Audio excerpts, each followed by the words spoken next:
Ya,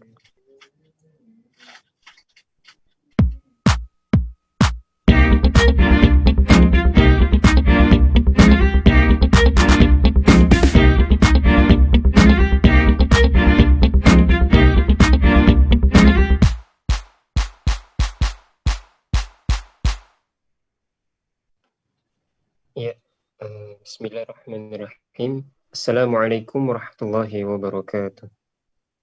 Salam. أعوذ بالله من الشيطان الرجيم.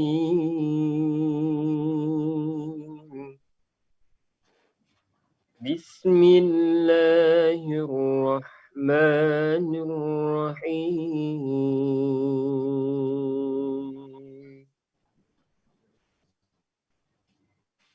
الذين آمنوا ولم يلبسوا إيمانهم بظلم أولئك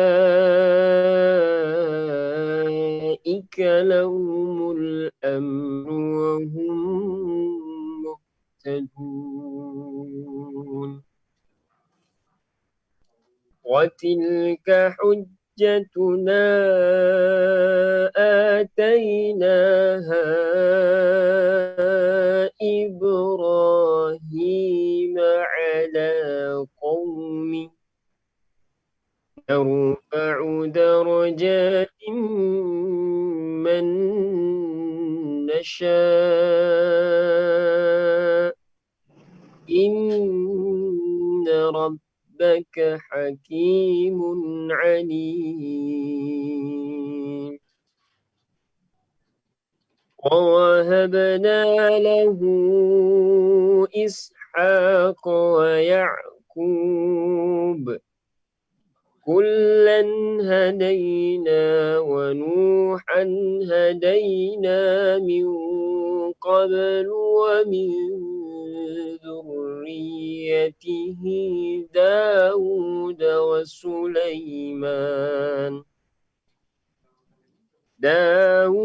وسليمان وأيوب ويوسف وموسى وهارون وكذلك نجزي المحسنين. وزكريا ويحيى وعيسى وإلياس كل من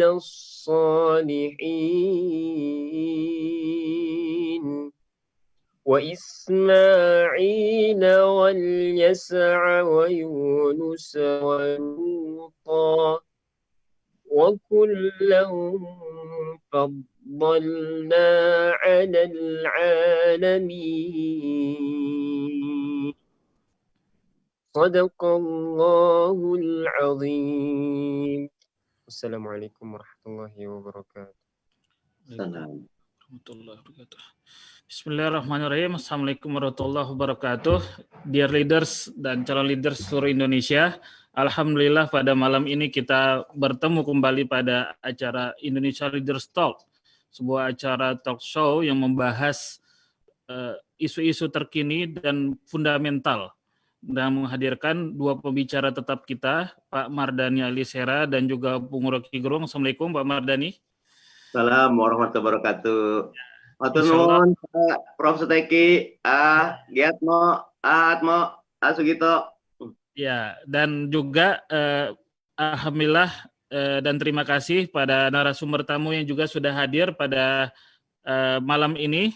Ada Prof Suteki, Guru Besar FH Undip, dan juga Pak Sugito Atmopawiro, Ketua Bantuan Hukum FPI. Malam ini kita akan membahas tentang tema HRS dan penegakan hukum berkeadilan.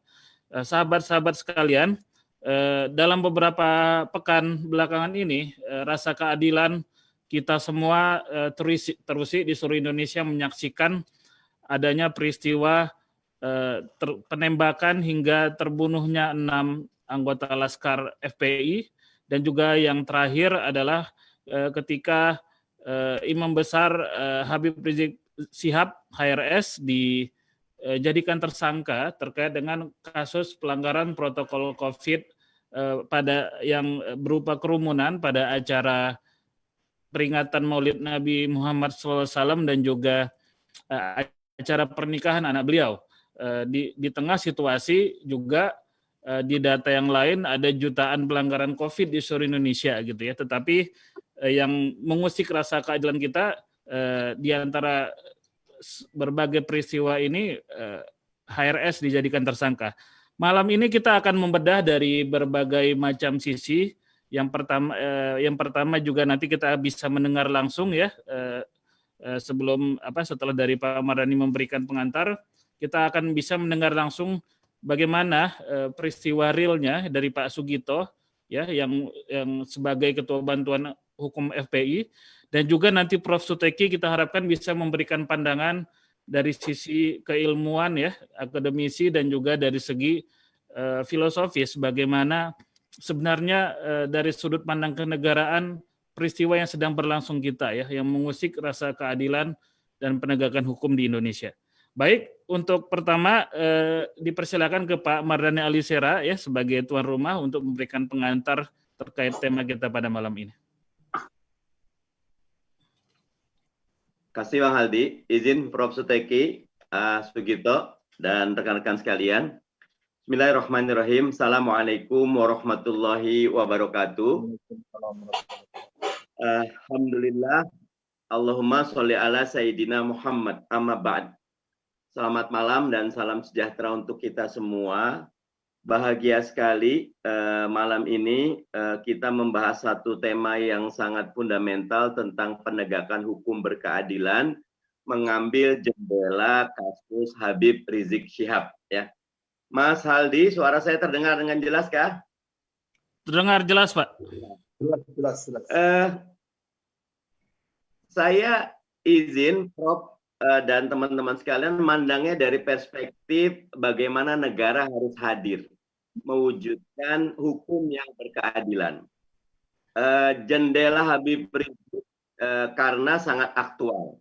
Kalaupun misal nyuwun sewu ya, dulu ada kasus buruh Timur ya mendapatkan ketidakadilan, maka itu harus kita angkat. Ada kasus penembakan, penghilangan Wiji Tukul katakan juga harus kita angkat, karena sekali negara tidak menegakkan hukum dengan adil, maka itu tanda-tanda lonceng negara ini ada dalam bahaya the sinking nation ya, negara yang akan tenggelam ya. Kalau kita lihat semua peradaban besar ya, basisnya adalah keadilan. Nah, baik dalam kesempatan berekonomi atau yang utama keadilan dalam hukum ya. Karena dengan adanya keadilan itulah wujud sebuah peradaban yang memiliki fondasi yang kokoh. Makanya teman-teman sekalian, saya selalu ingat kalimat yang pertama ketika Khalifah Abu Bakar radhiyallahu anhu diangkat menjadi pengganti baginda Nabi Muhammad sallallahu alaihi wasallam, kata beliau, orang yang kuat di antara kalian akan jadi lemah di sisiku, dan orang yang lemah di antara kalian akan menjadi kuat di sisiku. Artinya hukum harus betul-betul tajam ke atas dan tajam ke bawah ya. Tidak boleh ada perbedaan sekecil apapun. Ketika di Madinah, Nabi sudah di Madinah, ada satu klan ya, anggota Bani Makhzum. Bani Makhzum tuh kalau sekarang ini kayak bangsawannya bisa Sunda, bisa Jawa, bangsawannya Quraisy lah gitu. Mencuri ya.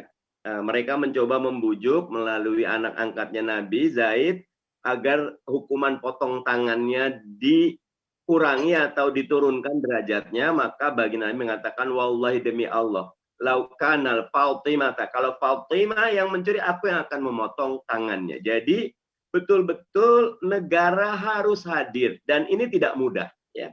tidak mudah. Tentu nanti setidaknya 3. Kalau saya selalu mengatakan 3 ya. Satu, aktornya. Dalam hal ini teman-teman kepolisian, teman-teman kejaksaan, teman-teman kehakiman harus betul-betul menjadi aktor yang benar-benar hanya takut kepada Allah. Betul-betul yang berani menebaskan pedang keadilan itu ke atas ke bawah secara adil. Yang kedua tentu sistem. Ya, bagaimana perundang-undangan kita nanti Prof akan lebih mendetailkan, betul-betul menghadirkan keadilan. Prof, saya nanti salahkan kalau saya termasuk yang pencinta almarhum Profesor Sacipto Raharjo ya.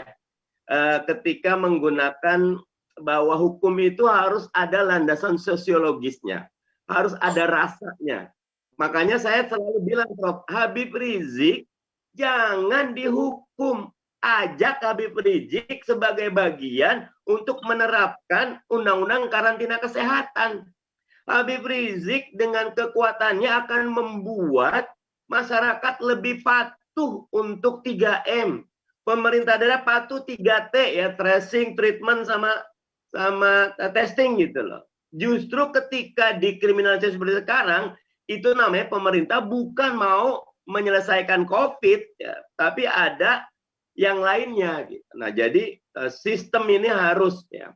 Terakhir tentu kultur. Nah, nyun sewu, Mas Sugito, buat teman-teman, saya hari ini diundang sama Ustaz Selamat Ma'arif di acara Patung Kuda ya. Tapi sejak pertemuan beberapa waktu yang lalu, termasuk 3 hari terakhir di Mata Najwa, saya ketemu Munarman, saya bilang, izinkan FPI menaikkan derajatnya, makomnya dengan sabar dan ikut koridor hukum. Kalau kita turun ke jalan, itu haknya kita. Tetapi ketika kita memberikan hak itu untuk mendapatkan kemuliaan yang lain, maka luar biasa simpatinya akan datang ya. Karena ketika kita ke jalanan, ada euforia. Mungkin saya salah, monggo dikritik, tapi ketika psikologi massa berkumpul, kerumunan, pandemi COVID ini hati-hati, berbahaya. Jadi di 3 hal dalam pandangan ini, negara harus hadir dengan hukum berkeadilan. Negara harus merapihkan KPK. Kemarin pekan lalu kita bicara tentang KPK. Fokus utama KPK justru aparat penegak hukum. Polisi, jaksa, hakim, itu yang dilakukan oleh KPK-nya Hong Kong. Kalau 3 ini betul-betul tidak bisa diintervensi, betul-betul menjadi wakilnya Tuhan di dunia, wujud keadilan. Saya berapa kali ketemu, ini Prof, ketemu kawan-kawan PMI, Pekerja Migran Indonesia di Hong Kong. Bahkan saya datang ke gereja, di gereja itu punya LBH itu loh. Conviction rate-nya hampir 80% pekerja migran Indonesia kalau maju sidang di peradilan Hong Kong menang. Itulah. Tapi kalau di Indonesia, saya kebetulan nyuwun saya Komisi 2 ya. Kalau ada kasus tanah ya, negara lawan penggugat, hampir 100% negara kalah. Ada apa ini? Nah, nanti kaitan lagi tadi ya. Kasus penembakan 6 mujahid dan syuhada, insya Allah berikan kekuatan kepada keluarganya. 6 orang ini kejadian luar biasa. 1 nyawa saja mahal, ini 6. Ya, saya bayangkan gini, di Pilpres yang demi tajam tidak ada 1 nyawa pun yang karena senjata. Memang ada yang meninggal TPS, tapi itu ada sebabnya ya. Tapi tidak ada kekerasan bersenjata. Nah, karena itu kita harus mengawalnya bersama-sama. Semua yang terlibat harus dihukum secara adil, kembalikan keadilan dalam pangkuan rakyat Indonesia keseluruhannya, dan itu adalah tanggung jawab kita semua, wabil khusus. Saya garis bawahi presiden kita, kepala pemerintahan dan kepala negara. Bahkan kalau dilihat dalam konteks spiritual, dia adalah moral kompas. Jadi kalau ada 1 orang meninggal karena peluru dan tidak ada komentar dari presiden, menurut saya 4, janjinya menunaikan melindungi segenap bangsa Indonesia dan seluruh tanah tumpah darah Indonesia, memajukan dan mencerdaskan kita, itu menjadi catatan besar. Apalagi 6. Ya. Saya berkomunikasi dengan teman-teman Katolik baik di Jakarta maupun di Papua ketika Pendeta Jeremiah meninggal. Saya dukung sepenuhnya Komnas HAM, saya dukung tim pencari fakta, dan hasilnya bagus. Ditemukan bahwa pelakunya adalah aparat. Nah, karena itu untuk kasus 6 orang yang meninggal ini harus segera tuntas. Komnas HAM kita dukung, tapi jika ada pihak lain yang ingin membuat tim mencari fakta, jangan dihambat. Jadi secara umum negeri ini hanya akan kokoh, hanya akan besar NKRI harga mati ketika keadilan, ya, hukum yang berkeadilan tegak dan dirasakan oleh every single Indonesian citizen. Begitu Bang Aldi, nyuwun sewu, matur nuwun semuanya. Ya, terima kasih Pak. Pak Mardhani, kejadian yang sedang dipertontonkan oleh pemerintah dan penegak hukum di negara ini itu begitu terang-terangan ya. Bagaimana DPR melihat ini? Ya, khususnya mungkin Pak Mardhani mendapat info dari para anggota DPR di Komisi 3 ya, karena dengan peristiwa yang sudah mengorbankan 6 nyawa ini, harusnya DPR bersikap apakah dengan memanggil polisi ya, menggunakan hak angket dan segala macam, karena satu nyawa rakyat Indonesia itu sangat berharga, apalagi 6 dan juga di tengah fakta yang belum terungkap dengan jelas. Terima kasih Bang Aldi. Sebetulnya nanti kalau kita tarik, Pak Sugito nanti lebih detail ya. 6 ini kaitannya dengan Habib Rizik. Pasal yang disangkakan Habib Rizik itu secara umum kerangkanya karantina kesehatan. Sangat tidak layak satu pasal tentang karantina kesehatan tetapi ada senjata yang bermain. Nah, walaupun polisi tentu punya fakta lain. Kita biarkan ya. Jadi DPR alhamdulillah Komisi 3 sudah menerima keluarga korban. DPR juga sudah mengagendakan memanggil Kapolri, Kabareskrim dan pihak Kapolda, pihak-pihak yang terkait, tetapi memang per 11 Desember kemarin berdekatan ya kejadiannya, kalau nggak salah tanggal 7, terus berdekatan tanggal 10 kita bisa bertemu dengan keluarga, tanggal 11 sudah sidang penutupan, 12 sudah reses. Harapannya setelah 11 Januari masa sidang berikutnya kita akan panggil dan kita akan paparkan, karena DPR harus betul-betul menjadi suara dari masyarakat. Dan kalau PKS bahkan sudah dari awal mengatakan akan mengawal penuh, dan kalau ternyata apa yang terjadi tidak mencerminkan keadilan hukum, kita siap untuk mengajukan hak angket, walaupun kita akan terus berkomunikasi dengan partai-partai lain, karena Gerindra juga luar biasa ya, Pak Fadlizon, kemudian yang lain siap untuk memberi jaminan. Saya mendapat informasi bahwa partai lain juga siap untuk bekerja sama, karena di bab ini menurut saya tidak ada blok koalisi, tidak ada blok oposisi. Ini adalah blok keadilan, blok kebenaran, blok kita menjaga NKRI. Begitu Bang Aldi. Baik, terima kasih Pak Mardhani. Nanti kita lanjutkan diskusinya. Ada narasumber yang lain, karena banyak sekali masukan dan pertanyaan dari masyarakat yang masuk ke tim redaksi Indonesia Leaders Talk ini ya. Mudah-mudahan dari diskusi kita ini bisa bisa terungkap bagaimana fakta dan juga secara prinsip penegakan hukum yang sedang terjadi. Dan alhamdulillah Bung Rocky juga sudah bergabung. Malam Bung Rocky. Malam Bro. Ya, malam, selamat malam. Ya, alhamdulillah. Baik, untuk selanjutnya kita coba mendalami dari rekan-rekan FPI yang langsung mengalami permasalahan ini, apa sebenarnya yang sedang terjadi ya, dan juga karena masyarakat sekarang sedang dihadapi kebingungan ya, ada info yang berbeda antara dari fakta dari polisi dan juga dari sisi FPI, dan juga ada juga data lain dari media yang melakukan investigasi ya, seperti Tempo dan lain-lain. Yang sangat mengejutkan kami adalah ketika data di Tempo bagaimana kondisi 6 jenazah Laskar FPI itu yang penuh luka tembak dan lain-lain yang itu menunjukkan adanya penganiayaan, bukan cuma sekedar saling tembak menembak. Baik, kepada Pak Sugito, saya persilakan untuk bisa memaparkan apa yang sedang terjadi, Pak, dari FPI. Terima kasih, Mas Heldi. Ya.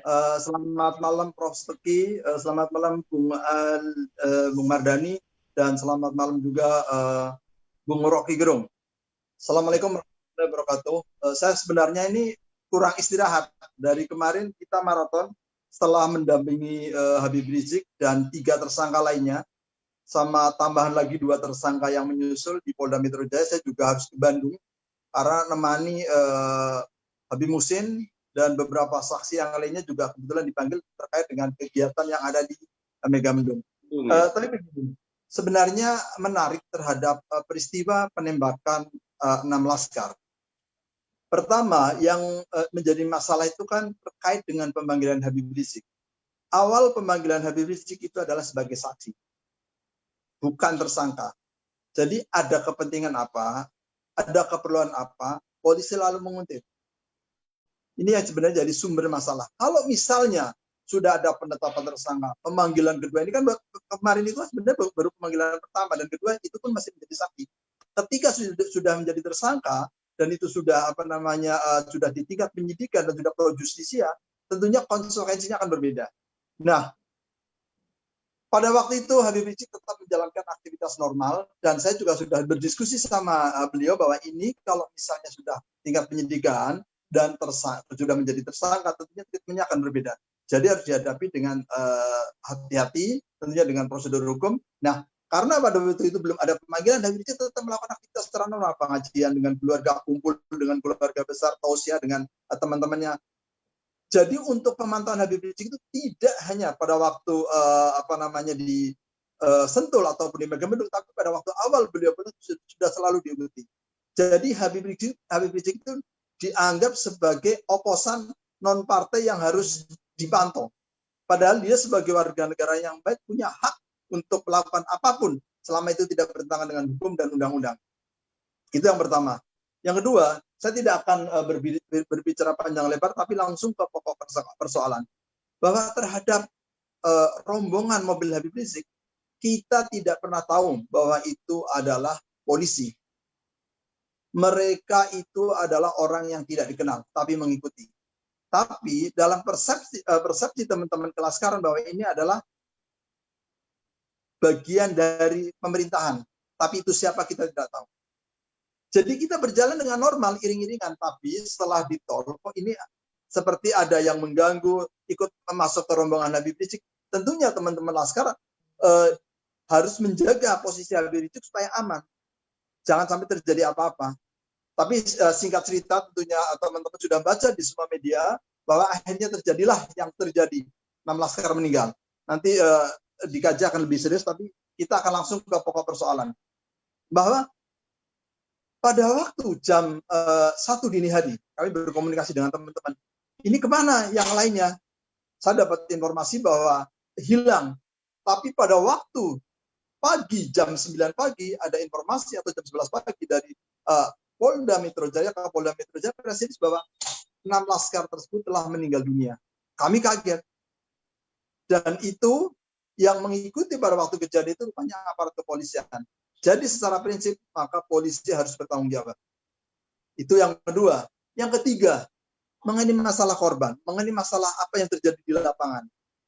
Kemarin kami juga sudah komunikasi dengan jasa marga atau pengelola tol. Itu kan semua yang terkait dengan kilometer 50 itu kan saya dengar mati. Tapi itu pun berubah-berubah. Tidak mati, tapi katanya menyala, tapi tidak bisa menyorot, dan macam-macam lah. Seperti alasan-alasan yang dibuat. Ini bukan yang pertama kali. Ini yang kedua. Pada waktu itu Hermansyah juga sama. CCTV nggak ada.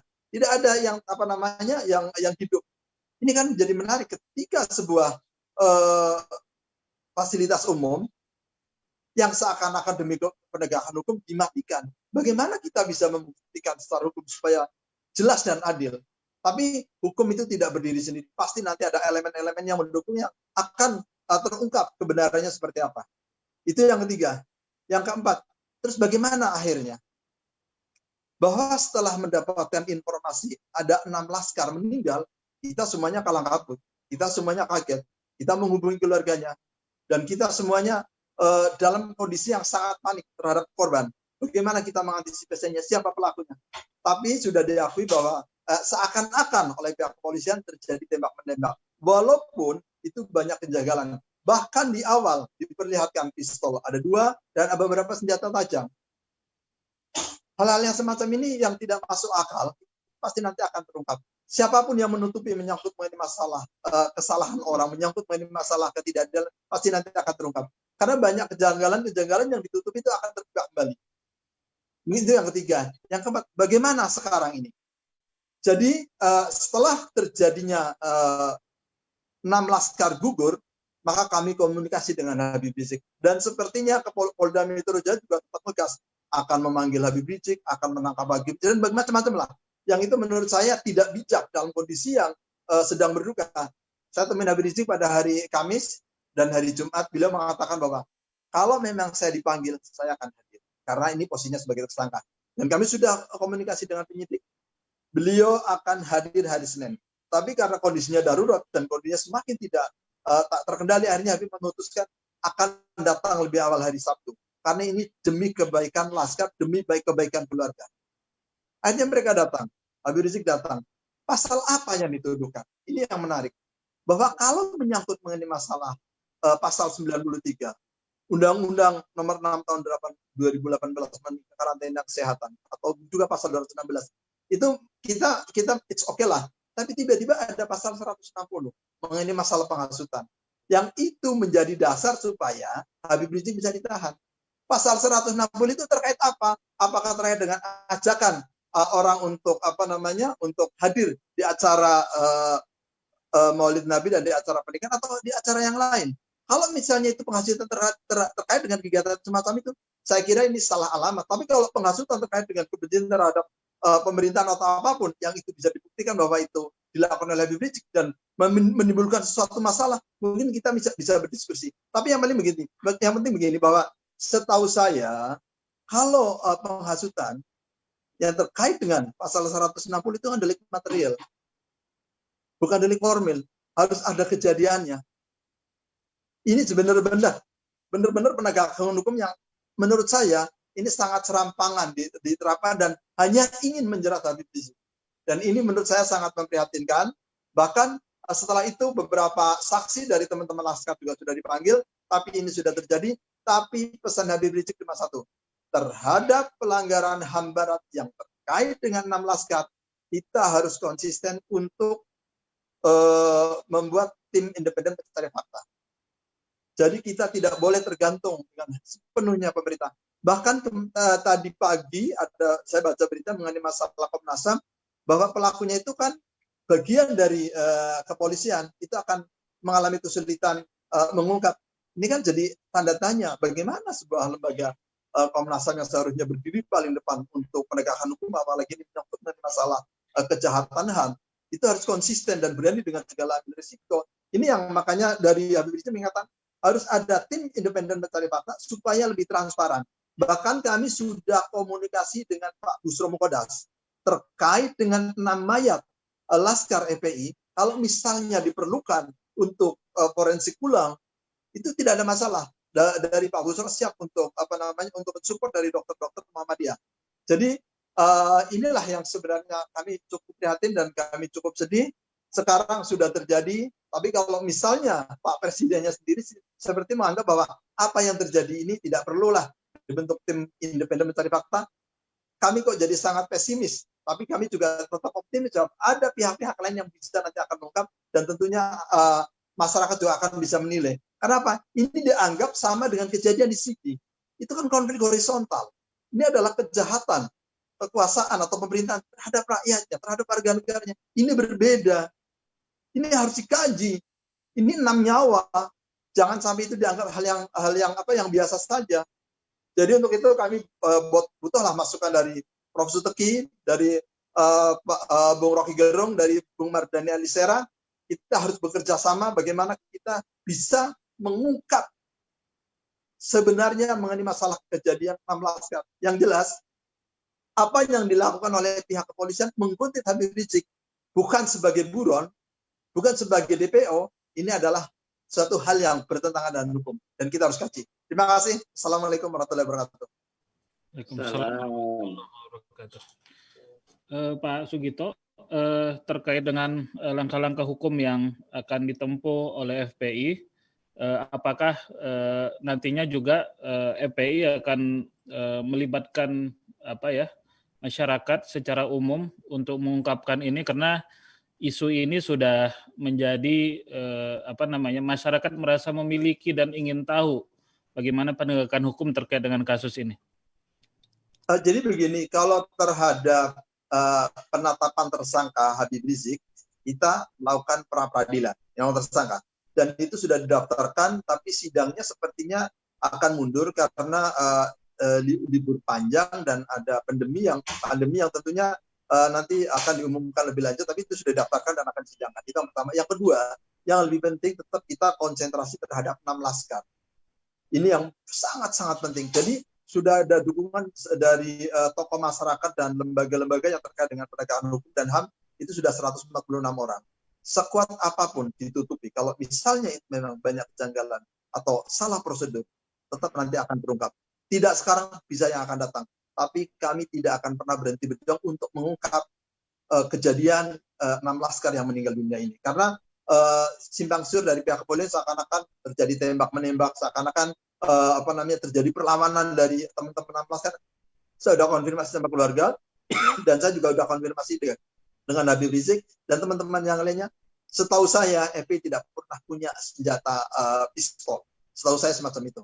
Tapi kok tiba-tiba ada informasi atau ada rilis dari kepolisian ada pistol, dan itu nanti juga bisa cek. Yang penting itu sudah terlihat di media, itu kan senjatanya seperti masih bersih, dan itu nanti bisa dicek apakah betul senjata itu, apakah senjata organik atau bukan, terus ada izinnya atau tidak, itu nanti bisa diungkap semuanya. Yang penting dokumen itu sudah ada termasuk warnanya.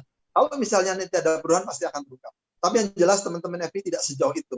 Dan kemarin di Mata Najwa, itu kan juga ada rekaman-rekaman yang intinya minta ampun, tolong jangan ada, yang itu merintih yang semacam itu. Itu juga nanti perlu kita gali bareng-bareng supaya lebih jelas, supaya bisa terungkap sebenarnya seperti apa kejadiannya terhadap meninggalnya 6 Laskar.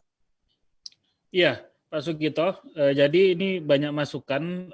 Salah satunya kan masyarakat ingin sekali adanya tim pencari fakta independen ya, dibentuk oleh pemerintah. Tetapi kalau kita melihat statement terakhir dari Presiden Jokowi, sepertinya pemerintah tidak akan mau membentuk itu. Mungkin FPI bersama masyarakat bisa membentuk tim itu untuk melakukan investigasi independen untuk mengungkapkan fakta-fakta yang sebenarnya, mungkin melibatkan rekan-rekan media, wartawan, dan investigator independen gitu. Itu pasti, itu akan dilakukan. Tapi itu kan nggak pro justisia. Kalau misalnya itu diterbitkan langsung oleh keputusan presiden, itu kan pro justisia, bisa memanggil kepolisian. Itu nggak apa-apa, kita tetap akan melakukan dengan caranya kita. Tapi itu juga kita akan menuntut kalau bisa dibentuk tim independen mencari fakta. Kita juga akan melapor ke HAM dunia, kita juga akan melapor ke pihak-pihak yang Amnesty International, kita akan melapor ke siapapun yang bisa membantu untuk mengungkap mengenai masalah kejadian yang menurut saya ini sangat-sangat sadis, dan kita harus berjuang untuk bisa mengungkap itu. Baik Pak Sugito, terima kasih. Nanti kita lanjutkan diskusinya. Sekarang kita masuk ke Prof. Steki. Assalamualaikum Prof. Bisa di-unmute mungkin Prof. Steki? Ya, waalaikumsalam warahmatullahi wabarakatuh. Ya, alhamdulillah, terima kasih atas kehadirannya di Indonesia Leaders Talk. Kita sekarang ingin meminta pandangan ini secara keilmuan dan prinsip-prinsip nilai kenegaraan kita, bagaimana memandang peristiwa adanya ketidakadilan yang sedang terjadi dalam peristiwa penembakan ini dan juga tersangkanya Habib Rizik Syihab. Pada Prof. Steki dipersilakan. Baik, terima kasih. Pertama, saya mengajak untuk memanjatkan puji syukur pada Allah SWT, Tuhan yang Maha Kuasa, karena pada kesempatan ini kita masih diberikan berbagai kenikmatan, terutama kesehatan ya, karena sehingga sehingga kita bisa bertemu meskipun dalam media daring ini. Saya juga perlu mengucapkan terima kasih atas kesempatan yang diberikan kepada saya untuk ikut berpartisipasi dalam acara ini. Yang saya hormati Mas Ali Sera, ini Mas Mardani juga beberapa kali ketemu di ILC, terus lalu Bang Rocky Gerung. Sayang saya belum pernah ketemu di ILC ini sama Bang Rocky. Lalu kalau ada saya, Bang Rocky nggak ada. Kalau ada Bang Rocky, saya nggak ada. Berarti ini yang keren ya, ada dua-dua. Lalu berikutnya juga yang saya hormati Mas Sugito. Jadi saya terus terang merasa perih dan pedih gitu. Mendengar berbagai kasus yang membelit Habib Rizik Syihab sekaligus juga 6 anggota Laskar FPI itu. Nah, saya mencoba untuk mengawali ini dari bagaimana kelindan ya antara hukum dan politik. Sebenarnya sudah sejak tahun berapa itu ya, 70-an mungkin ya, 60-70-an itu disampaikan oleh Philip Nonet dan Selznick yang menggambarkan tentang bagaimana sih kelindan antara hukum dan politik. Itu juga disitir juga oleh Pak Mahfud MD ya di disertasinya, yang digambarkan ada fluktuasi ya, perkembangan bagaimana hubungan keduanya itu. Yang jelas hukum dan politik itu punya hubungan yang sangat erat. Jadi ketika politiknya ya misalnya gitu ya, ketika politiknya itu otoriter, maka hukumnya akan represif. Ketika politiknya nanti agak apa ya istilahnya mandiri begitu, hukumnya akan otonom, dan ketika politiknya itu cukup aspiratif demokratis, maka hukumnya itu akan responsif. Nah, terkait dengan perkara yang melibatkan Habib Rizik Syihab juga dengan 6 Laskar FPI ini, saya memandang dalam sistem hukum yang ini ya, yang dengan tipe yang represif ini. Kenapa begitu? Karena hukum itu di bawah kendali kekuasaan politik yang sifatnya otoriter. Nah, saya katakan politik yang otoriter atau sistem pemerintahan yang otoriter itu kemarin sudah juga banyak kita bahas ya dari buku Ziblatt dan Levitsky ya. Itu yang bicara tentang how democracies die, itu sudah banyak kita laksanakan di webinar. Intinya kita bisa mengendus ya adanya aroma otoritarianisme itu di dalam sistem pemerintahan yang sekarang ini. Nah, oleh karena itu kita juga bisa mengatakan bahwa pada tipe kekuasaan yang otoriter itu maka hukum diciptakan untuk melayani politik ya atau kekuasaan politik. Pemerintah dalam hal ini cenderung untuk menggunakan hukum sebagai alat untuk melegitimasi tindakannya ya, tidak peduli apakah tindakan itu salah atau benar. Ya, yang penting apa? Status quo-nya itu bertahan. Nah, dalam hal ini aroma penegakan hukum itu lebih dibingkai oleh frame politik dibandingkan dengan frame hukumnya itu sendiri. Nah, ini kita bisa lihat misalnya dalam kasus-kasus ya penanganan terorisme, kemudian radikalisme, ya, pembangkangan sipil, kemudian tentang hate speech yang melibatkan penguasa, ya, ini kita bisa mengatakan bahwa jarum pendulumnya itu akan cenderung ke politik dibandingkan pada hukum. Nah, sehingga apa? Akan muncul pembiaran kekerasan oleh kelompok pendukung rezim, ya, lalu ada persekusi. Ya, sekarang kita mengalami ada dugaan kuat terjadi extrajudicial killing. Ya, kemudian pengenaan tuduhan terhadap seseorang yang disangka itu dengan pasal yang berlapis-lapis ya, hingga ada kesan itu seolah-olah mencari kesalahan atau mencari-cari kesalahan. Lalu juga bisa muncul namanya abuse of power, dan yang paling kita sayangkan yang juga saya kira terjadi terhadap 6 Laskar FPI itu adalah brutality enforcement. Nah, selanjutnya kita perlu memahami bagaimana mungkinkah gitu ya penegakan hukum di era pemerintahan yang represif, otoriter, itu bisa menghadirkan hukum. Nah gitu ya. Itu mungkin apa enggak ini? Kenapa begitu? Karena keadilan itu sebenarnya berada di laci yang berbeda antara dengan hukum. Ya. Hukum dan keadilan itu artinya kalau saya katakan tidak dalam satu laci. Artinya apa? Menegakkan hukum itu tidak identik menciptakan atau mewujudkan keadilan.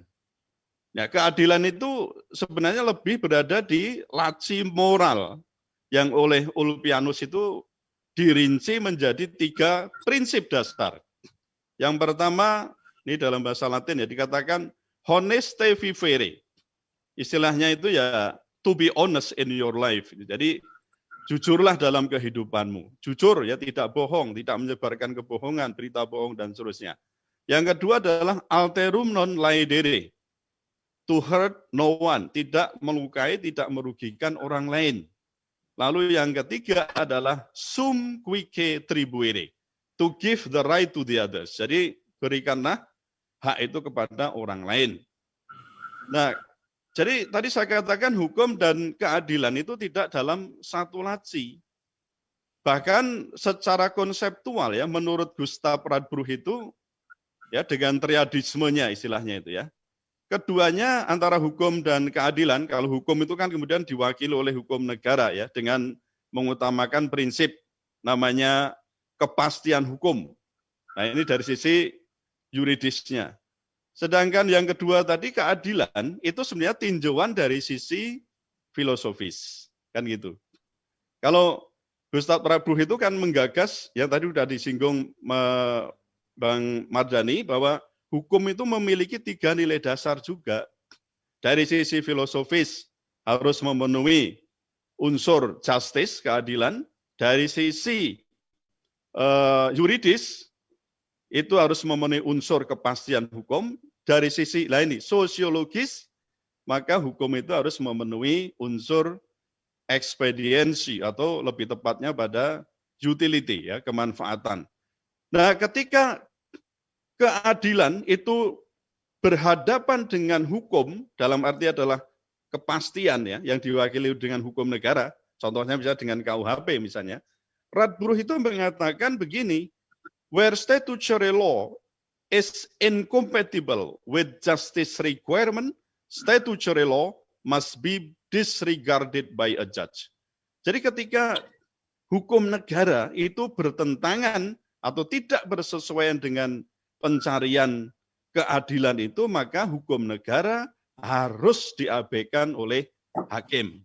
Nah, itu prinsip yang harus kita pegang di situ. Nah, namun dalam pemerintahan yang otoriter, itu hukum negara, dalam hal ini kepastian hukum itu justru diutamakan dengan mengabaikan keadilan. Nah, ini rentetannya ke situ. Hukum justru dipakai untuk melegitimasi segala tindakan pemerintah, tadi saya katakan, meskipun itu keliru.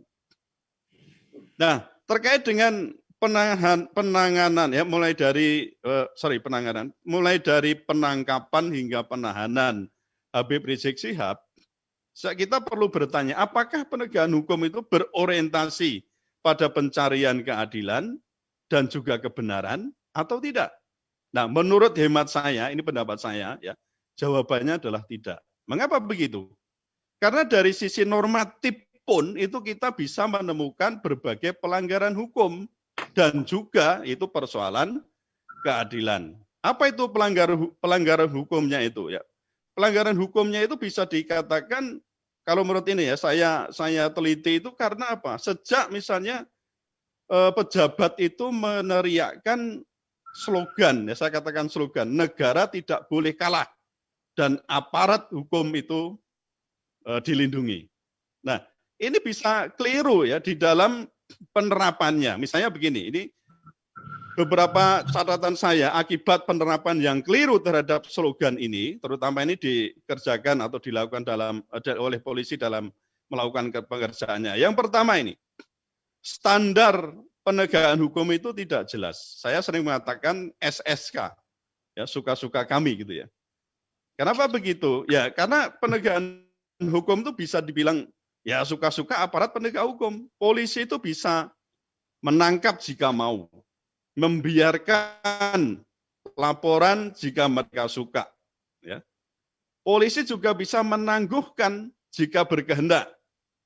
Juga bisa mengabaikan permohonan penangguhan, penahanan terutama, jika polisi juga mau. Nah, jadi tidak ada ukuran objektif yang ya seringlah kita mendengar ada memang ukuran subjektif, tapi seringkali polisi itu bertindak memperlakukan tersangka itu suka-suka. Nah, misalnya begini ini contoh yang suka-suka. Yang pertama, dalam kasus Habib Rizik Syihab ini ada kejanggalan pasal undang-undang yang dituduhkan. Tadi sudah disinggung Pak Sugito ya. Semula dituduh dengan undang-undang kekarantinaan kesehatan ya pasal 93. Itu ancamannya 1 tahun, dendanya 100 juta. Kalau dengan ini mana bisa ditahan? Nah, dari sisi objektif nggak bisa ditahan.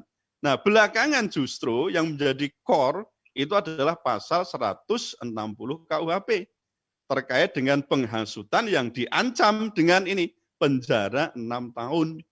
Sehingga dari sisi hukum acara, jika ancaman terhadap tindak pidana itu lebih dari atau sama dengan 5 tahun itu, seorang tersangka bisa ditahan. Nah, saya mengatakan seolah di sini ada penyelundupan pasal, gitu ya. Nah, ini yang kemudian menjadi alasan polisi untuk dapat menahan Habib Rizik Syihab, khususnya dari sisi istilahnya dari sisi objektif begitu ya. Nah, lalu yang ini saya kira bisalah nanti ada bukti-bukti ya, mulai dari panggilan yang pertama, kemudian sampai dengan panggilan yang kedua, hingga kemudian ditahan itu. Kemudian yang kedua ini masih yang kita sebut dengan SSK.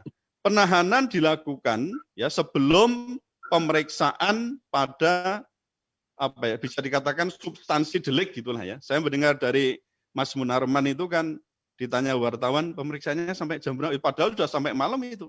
Ya belum sampai substansi deliknya itu apa yang sebenarnya digali, karena yang digali baru sebatas identitas ditambah dengan AD/ART FPI kan itu. Nah, namun dalam hal ini kan faktanya kemudian Habib Rizik Syihab kemudian langsung ditahan. Nah, yang tadi saya sampaikan, oleh karena itu menurut saya ya selain ini SSK, saya kira juga bertentangan dengan putusan MK nomor 21 tahun 2014 bahwa seseorang yang akan menjadi tersangka ya itu apalagi ya sebelum ditahan itu mesti harus melalui pemeriksaan lebih dahulu kan itu. Yang ketiga masih SSK ini prediksi penangguhan penahanan dengan jaminan yang menurut saya ini nanti ya saya kira juga tidak akan dikabulkan. Ya, ada fakta kan bahwa beberapa tokoh sudah mengajukan diri untuk menjadi penjamin, ya, yaitu ada Pak Abu Bakar Al-Habsyi, kemudian Bang Fadlizon, kemudian terakhir kemarin saya juga mendengar Pak Amin Rais ya juga bersedia untuk menjamin penangguhan penahanan. Nah, indikasi dari perlakuan SSK ya tadi saya katakan terhadap hak tersangka meskipun sama-sama mengajukan penahanan itu juga belum tentu penangguhan penahanan maksud saya itu belum tentu dikabulkan. Nah, jadi dalam hal ini saya kok agak pesimis ya, kemudian itu nanti akan dikabulkan untuk penangguhan penahanan meskipun yang menjamin juga tokoh-tokoh besar. Bahkan bukan hanya itu ya, umat Islam berapa banyak itu ya berani untuk menjaminkan diri. Yang keempat masih SSK. Belakangan juga muncul ya protes dari Gubernur Jawa Barat kemarin ya, Bapak Ridwan Kamil kepada polisi, kenapa kok berlaku SSK gitu ya? Kenapa pejabat yang lain kok tidak ya diperiksa? Kemarin langsung menunjuk itu ya, ada Menko Polhukam yang ternyata kan dari awal mengizinkan para pendukung Habib Rizik Syihab itu untuk menjemput kepulangan di bandara ya, asal tertib dan teratur dan seterusnya itu. Tapi dikatakan oleh Ridwan Kamil ini adalah salah satu pemicu kenapa lalu muncul kerumunan yang bukan hanya ratusan orang, ribuan bahkan jutaan ada di situ ya. Nah, itu yang pertama, masih SSK. Yang kedua, mengenai diskresi yang cenderung diskriminatif. Nah, aparat penegak hukum memang bisa melakukan apa ya, istilahnya itu to do or not to do ya, kebijakan untuk melakukan atau tidak melakukan. Nah, ini juga menimbulkan apa? Ketika diskresi ini cenderung diskriminatif, maka akan muncul non equality before the law. Ya, ini yang sering saya katakan, wah, kok beda-beda penanganannya nih, sama-sama ini kerumunan di DKI, nanti beda dengan yang di Solo, kan itu kan. Kemudian apalagi terjadi kriminalisasi ulama di satu sisi, ya Habib Rizik Syihab, tapi di sisi lain orang-orang yang dikenal dengan buzzer dan seterusnya itu, wah bisa melenggang, lalu ada abuse of power, ya. Nah itu menunjukkan bahwa sebenarnya ada yang kita sebut dengan diskresi yang terlalu diskriminatif. Yang ketiga, pemerintah tidak mematuhi putusan MK yang tadi saya sebutkan. Jadi ada dua putusan MK yang ditabrak oleh pemerintah, dalam hal ini adalah kepolisian dalam penetapan tersangka. Yang pertama adalah keputusan MK tadi sudah disinggung Pak Sugito bahwa MK itu sudah mengubah jenis delik pasal 160 KUHP ini dari delik formal ke delik material, kan itu. Lalu mengapa dalam menangani kasus Habib Rizik Syihab ini pemerintah dalam hal ini adalah polisi tidak mematuhi putusan MK nomor 7 tahun 2009 itu. Nah itu jadi boleh dikatakan di sini apa ya, pemerintah itu saya katakan juga berbuat sewenang-wenang ya dalam hal penegakan hukum, istilahnya tadi yang kita naikkan ke atas tadi SSK. Nah mengapa? Ya karena pasal 160 itu justru dijadikan core sehingga ancaman yang 5 tahun itu lebih dari 5 tahun ya, saya katakan ini 6 tahun bisa apa ya, istilahnya dijadikan core supaya apa nih dalam tanda kutip ya, bagaimana bisa mengandangkan Habib Rizik Syihab ini gitu. Nah, yang kedua yang ditabrak adalah penetapan tersangka tanpa pemeriksaan terhadap Habib Rizik Syihab ya. Semula kan dilidik yaitu hanya sebagai saksi, tadi sudah disinggung oleh Pak Sugito juga. Jadi dalam hal ini polisi itu tidak mematuhi putusan MK nomor 21 tahun 2014. Nah, lalu bagaimana ini jalan keluarnya? Kita sudah tahu ya dari sisi ini saya kok menangkap terdapat namanya eksploitasi hukum untuk kepentingan politik lah ya. Itu mungkin Bapak Ibu Saudara sekalian saya kira juga tidak mungkin bisa melupakan apa yang bagaimana peran umat Islam dan Habib Rizik Syihab khususnya itu untuk pilkada DKI ya beberapa tahun yang lalu yang di situ ada Ahok. Nah itu sudahlah, ini saya kira bukan rahasia lagi, tapi sudah menjadi rahasia umum maksud saya. Nah disitulah kemudian mendorong di sini bagaimana saya katakan mengeksploitasi hukum untuk kepentingan politik yang mungkin bisa dikatakan di situ ya ada unsur balas dendam di situ.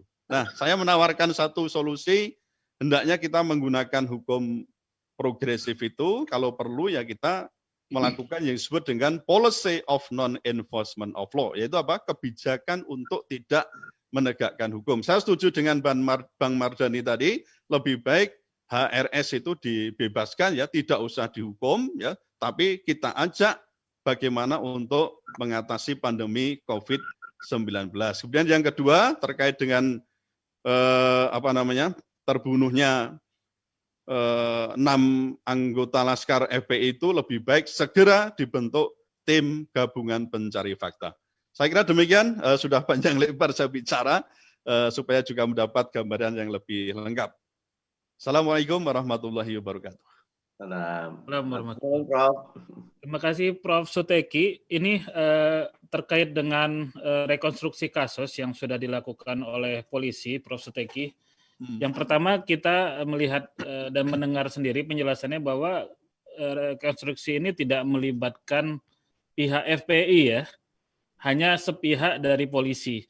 Dan kalau dari media sih saya juga melihat bahwa pendalaman kasus ini juga terkesan sepihak dan tertutup oleh polisi, tidak melibatkan pihak korban gitu ya dalam hal ini. Nah, bagaimana Prof. Suteki melihat pendalaman kasus dan juga rekonstruksi yang sudah dilakukan ini, Prof. Dan bagaimana proyeksi ke depannya ini? Ya, jawabannya itu pangannya kan jawabannya sama kan. Ketika ditanya, lah ini siapa sebenarnya pemilik senjata ini? Ya tanya yang punya, yang tahu persis ya yang sudah meninggal itu kan.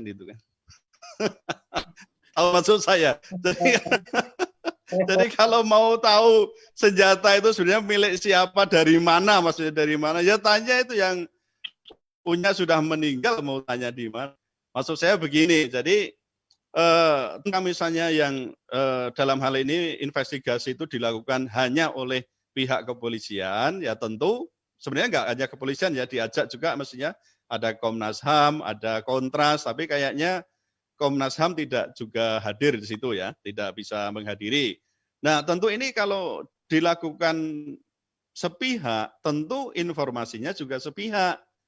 Oleh karena itu kan kita itu sering ya mengatakan kenapa sih tidak segera dibentuk tim, namanya gabungan ya, tim gabungan pencari fakta. Wong satu saja meninggal, tadi Bang Mardhani sudah ngomong itu. Sudah sekian itu, saya baca kok itu, wah sampai berapa belas itu. Mungkin berapa puluh ya, ada 18 lebih lah yang terlibat. Semua komponen masyarakat ada, tokoh masyarakat ada semua. Itu untuk mencari fakta ketika ada seorang pendeta yang terbunuh. Gitu. Lah ini 6 nyawa. Kenapa masih dikatakan, malah saya menurut berita ya berkembang di media sosial itu Presiden menolak untuk membentuk tim gabungan pencari fakta. Saya sampai ngomong begini nih di Facebook saya. Kalau Presiden menolak, pemerintah menolak untuk mencari TGPF itu, kenapa sih MUI itu kan punya sumber daya yang banyak itu, MUI.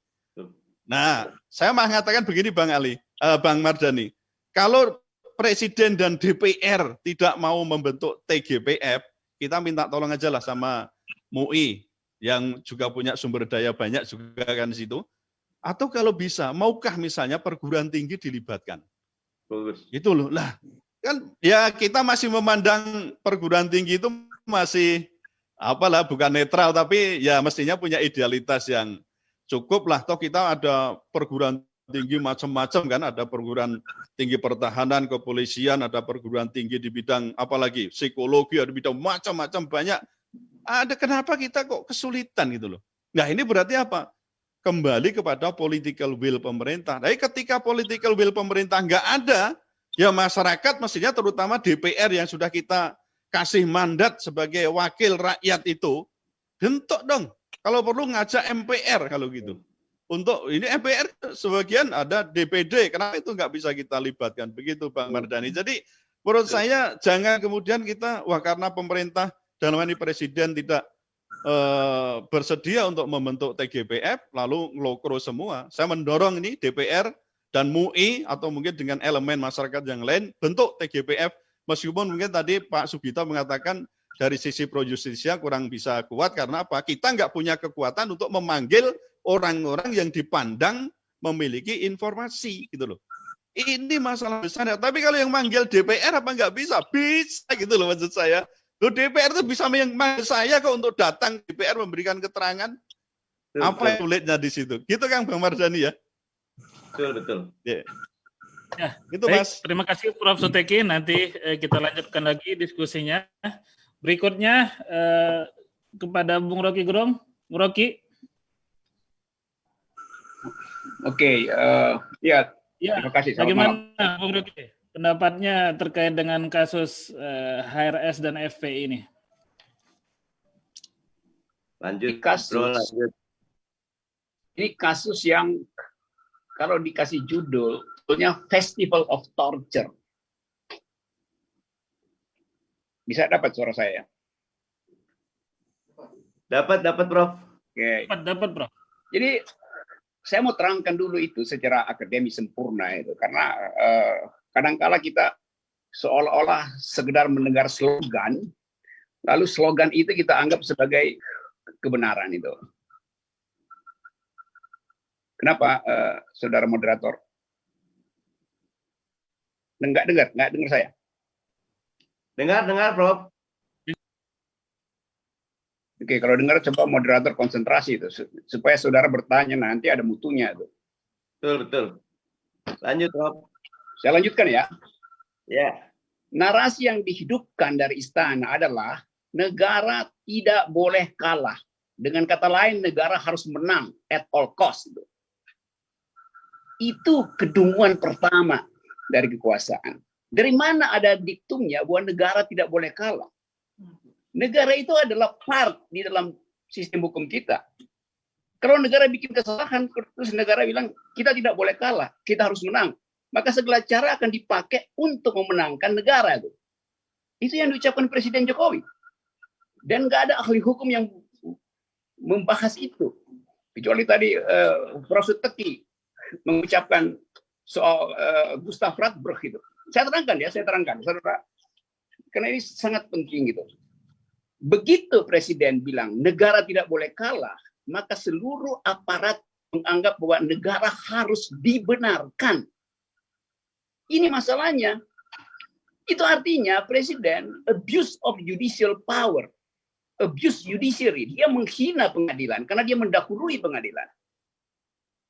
Saya terangkan asal-usul dari istilah negara tidak boleh kalah.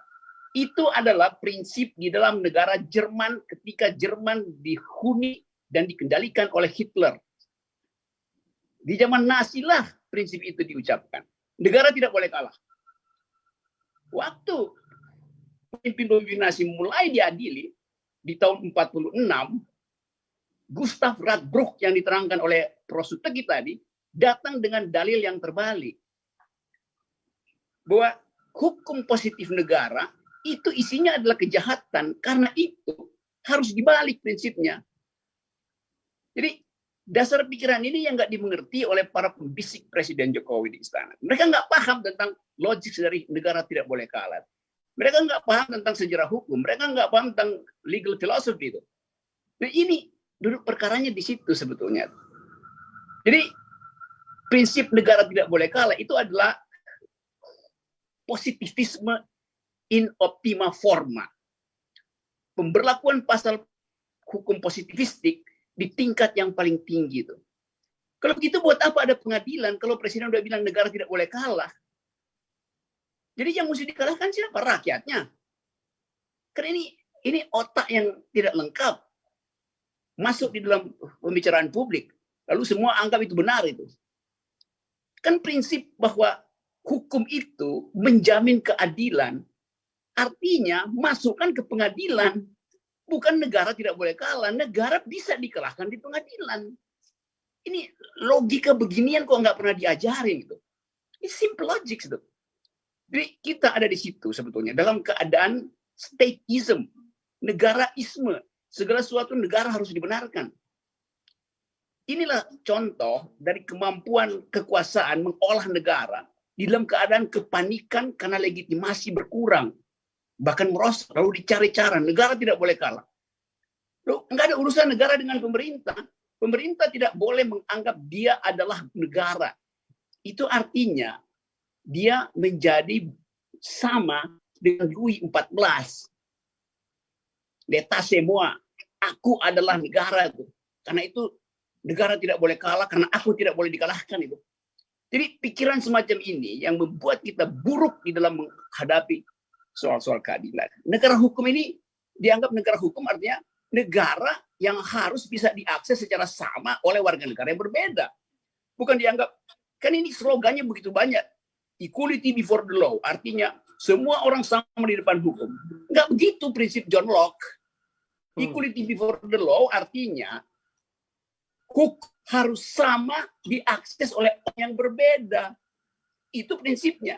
Tentu saja saya dengan Menteri Kabinet tidak sama di depan hukum. Dia punya akses lebih dekat dengan Presiden. Karena itu kekuasaan yang mesti sama untuk diakses oleh orang yang berbeda. Yang punya uang pasti berbeda dengan yang miskin mengakses kekuasaan. Tetapi hukumnya yang mesti sama. Jadi bayangkan misalnya diajarkan di Fakultas Hukum, kedunguan-kedunguan semacam ini. Lalu masuk ke istana, lalu Presiden dengan gagah berani bicara, negara tidak boleh kalah. Lalu dia Hitler apa? Dia Louis XIV apa? L'état c'est moi. Jadi saya ingin agar supaya ucapkan itu secara jernih melalui Mardhani Alisera ada di DPR. bongkar kemunafikan hukum kita. Profesor Suteki mengajar itu bertahun-tahun dengan hukum progresif. Nggak ada orang yang dengar. Karena logika kekuasaan itu bukan hukum progresif, tetapi stateism. Jadi saya betul-betul tersinggung secara akademis terutama karena kedunguan istana dalam memahami fondasi dari cara berpikir hukum. Terima kasih. Terima kasih, Bung Rocky. Bung Rocky, kalau kita lihat prinsip-prinsip negara hukum tuh ada 3 prinsip ya. Pertama, supremacy of law. Hukum harus menjadi panglima tertinggi, bukan kepentingan politik penguasa. Yang kedua, equality before the law. Semua orang atau golongan memiliki kedudukan yang sama di depan hukum. Dan prinsip ketiga, due process of law. Menegakkan hukum tidak boleh melanggar asas dan proses penegakan hukum itu sendiri. Jadi, 2 peristiwa yang sedang berlangsung saat ini benar-benar melanggar 3 prinsip negara hukum ini. Nah, ketika pemerintah yang harusnya menjadi penegak hukum menjadi institusi yang terlihat tidak menegakkan prinsip-prinsip negara hukum ini, kemana rakyat akan berharap, kemana rakyat akan menyuarakan suaranya, hati nuraninya, sementara kekuasaan tertinggi sendiri dengan telanjang melabrak terlihat melabrak 3 prinsip negara hukum ini. Di 1789, pada tahun 1789 di Prancis itu diselesaikan oleh pisau gilotin di alun-alun istana Louis XIV. Itu yang dilakukan rakyat. 200 tahun sebelumnya di 1516 di Itali di zaman Franco Gallia dibuat prinsip yang namanya konstitusionalisme, yaitu hak rakyat untuk membunuh raja. Itu inti dari konstitusionalisme itu. Jadi kita sebaiknya masuk dalam substansinya itu. Kalau kita sekedar ya rakyat mau apa, mau demo, mau ditangkap, mau ditembak gitu. Jadi coba biasakan forum semacam ini kita menguji dalil-dalil yang diucapkan di istana dengan ambil risiko untuk bertengkar secara akademis. Saya mau bertengkar secara akademis dengan semua pejabat hukum di sana tuh. Siapa aja tuh. Supaya ada pelajaran. Jadi jangan seolah-olah menganggap bahwa karena ada kekuasaan, maka mengatur segala sesuatu dengan prinsip ini berdasarkan hukum. Jadi kata berdasarkan hukum itu, konteksnya apa berdasarkan hukum? Jadi fasilitas kita untuk berdebat dihilangkan oleh kekuasaan, termasuk IELTS dihilangkan. Karena kekuasaan takut dibuntukan pikirannya oleh pikiran kritis, oleh akal sehat. Nah, saya mau ucapkan ini sejujur, supaya mereka yang mengajar di fakultas hukum, mereka yang memegang jabatan-jabatan publik di bidang hukum, belajar tentang sejarah hukum sejak Romawi, pelajari prinsip-prinsip konstitusi sampai pada dasar filosofinya. Kuasai bagian-bagian penting di dalam peristiwa seluruh dunia di mana hukum itu mengalami positifikasi karena ditoples kekuasaan. Itu poinnya.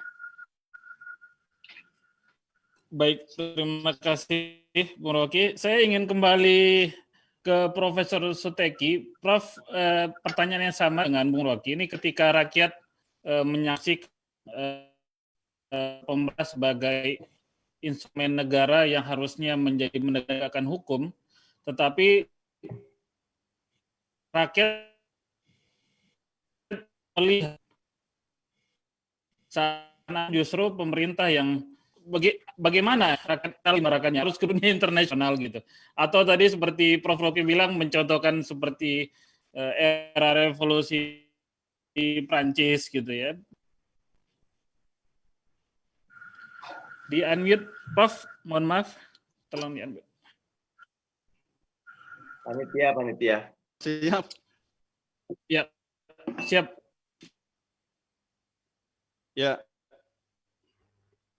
Kalau mau unmute langsung dibuka aja, tidak perlu. Ya, dibuka aja, dibuka.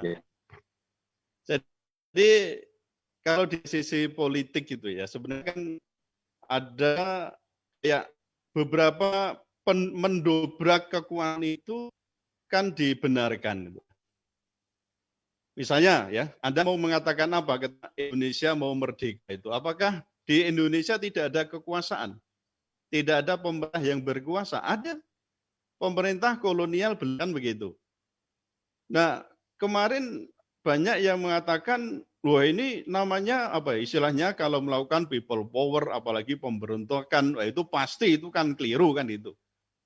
Nah, kita bisa membantah ini ketika misalnya terjadi di tahun 98. Apa itu Anda tidak mengatakan itu adalah people power? Nah, kebetulan apa yang TNI dan Polri mendukung kan gitu loh masalahnya. Itu kunci utama di sini.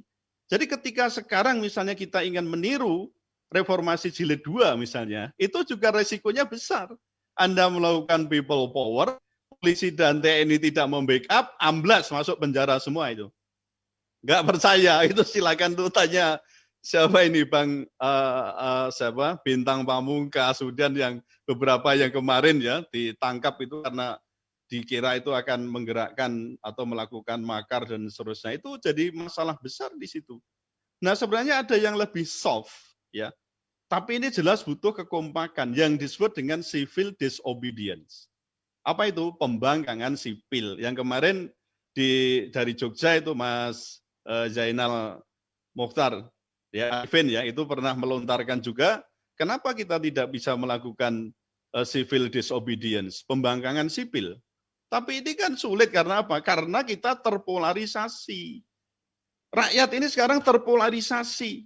A dan B. Nah, maka ketika saya beberapa kali juga mengatakan, saya mengiblat apa yang ditulis Siblat juga Levitska itu mengatakan, ketika polarisasi itu menguat, maka tidak mungkin atau tidak bisa dikatakan bukan tidak mungkin akan terjadi yang disebut dengan civil war. Nah itu kan hal-hal yang mestinya kita hindari gitu loh di situ. Nah oleh karena itu saya sering mengatakan, kenapa sih persoalan seperti ini saja kita dalam negeri tidak menyelesaikan sendiri.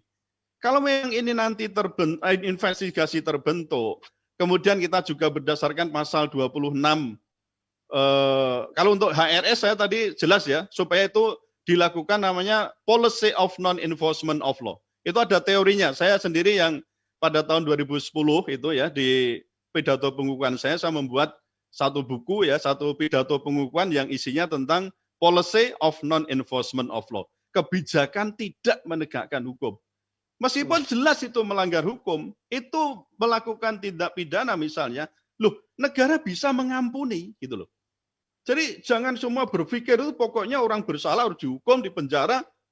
Coba kita ikuti Belanda, ya Belanda itu yang kita ikuti hukumnya. Tapi kita bisa muter video-video itu di YouTube, kenapa Belanda bisa mulai kosong hunian penjara. Kenapa bisa begitu? Lah kita malah 2 kali lipat tuh Mas. Mestinya itu dihuni oleh 230.000 narapidana, ya lapas kita itu, tapi sekarang bisa dihuni 460.000 orang ya narapidana. Itu 2 kali lipat. Yang kita ikuti sudah selesai, sudah meninggalkan cara-cara yang normatif, cara-cara yang represif, cara-cara pokoknya salah harus dipenjara. Itu sudah lewat. Nah kita ini aja nggak cerdas bagaimana mengikuti pola yang berkembang dengan mengikuti misalnya pola restoratif justice. Nah apakah kita mau tetap menggunakan street justice? Itu kan kita hindari gitu loh. Artinya ya kita semakin maju, peradaban semakin tinggi, educated seterusnya kan mestinya cara-cara gedongan ya dalam tanda kutip ya, cara pencarian keadilan gedongan itu yang kita utamakan, bukan street justice. Keadilan jalanan kembangkan itu loh. Saya juga kurang setuju, tapi toh keadilan jalan itu juga konstitusional ya. Anda jangan mengatakan, "Oh itu tidak konstitusional." Siapa ngomong? Orang itu juga dijamin oleh undang-undang nomor 9 tahun 98 tentang bagaimana menyampaikan pendapat di muka umum, Undang-Undang Dasar 45 melindungi juga, lalu Undang-Undang tentang hak asasi manusia 3999 juga melindungi. Nah, sekarang setelah 3999 ada Undang-Undang nomor 26 tahun 2000 tentang pengadilan HAM. Ini investigasi segera kita lakukan, Komnas HAM selalu segera melakukan, ayo segera itu kita naikkan pada pengadilan HAM gitu loh. Kalau untuk Habib Rizik tadi, saya setuju untuk seperti Bang Mardhani Alisera tadi, non-enforcement of law, hentikan. Itu paling murah biayanya sebenarnya. Untuk kemudian daripada nanti kekisruhan dan keriuhan ini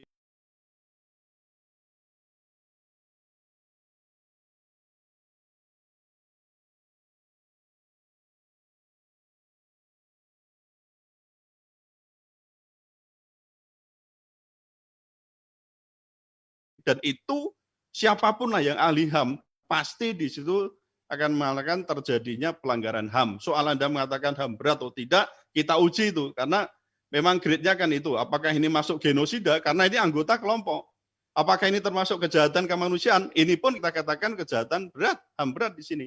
Maka segera DPR tadi saya katakan Bang Mardhani, nanti sekaligus Komnas HAM, bagaimana segera kita bentuk pengadilan HAM untuk segera memeriksa orang-orang yang terlibat di sini. Demikian, Mas. Baik, terima kasih Prof. Teki. Dan sahabat-sahabat sekalian, rekan-rekan leaders dan calon leaders di seluruh Indonesia, acara ini ditayangkan langsung juga secara live streaming di channel YouTube Mardhani Alisera, PKS TV, dan juga Radio Rasil. Dan juga secara live streaming melalui channel Facebook Mardhani Alisera. Jadi bagi rekan-rekan yang tidak bisa masuk ke Zoom bisa menyaksikan melalui seluruh channel tersebut dan juga melalui saluran radio AM Rasil, ya. Dan saya juga ingin mengucapkan terima kasih kepada seluruh rekan-rekan media yang tetap menyertai kita untuk meliput acara ini. Mudah-mudahan bisa menjadi bahan untuk memberikan pencerahan dan pencerdasan politik kepada seluruh masyarakat Indonesia dan juga memberikan masukan kepada pengambil kebijakan di negeri ini. Dan juga alhamdulillah sekarang di acara Indonesia Leaders Talk pada malam ini juga hadir bersama kita Bang Nasir Jamil. Assalamualaikum Bang Nasir. Iya, waalaikumsalam warahmatullahi wabarakatuh. Terima kasih sudah hadir dan kita ingin memberikan kesempatan kepada Bang Nasir Jamil untuk memberikan pendapatnya terkait dengan tema kita malam ini, HRS dan penegakan hukum dan berkeadilan. Kepada Bang Nasir dipersilakan, Bang. Aduh, sebenarnya saya sudah kenyang tadi apa yang disampaikan oleh Bang Rocky Gerung dan juga Prof. Teki dan juga Dr. Mardhani Alisera. Tapi memang yang kita saksikan saat ini bahwa hukum itu telah dikudeta, ya.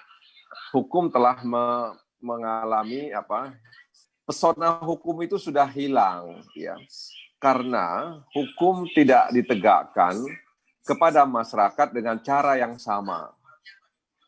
Ya, akhirnya apa yang terjadi tadi itu, ya, abuse of power, abuse of authority, ya. Dan menegakkan hukum dengan cara melanggar hukum. Nah, karena itu saya perlu barangkali kalangan akademisi, kalau DPR memang saya katakan ada hal yang belum bisa dipahami dengan baik oleh teman-teman DPR.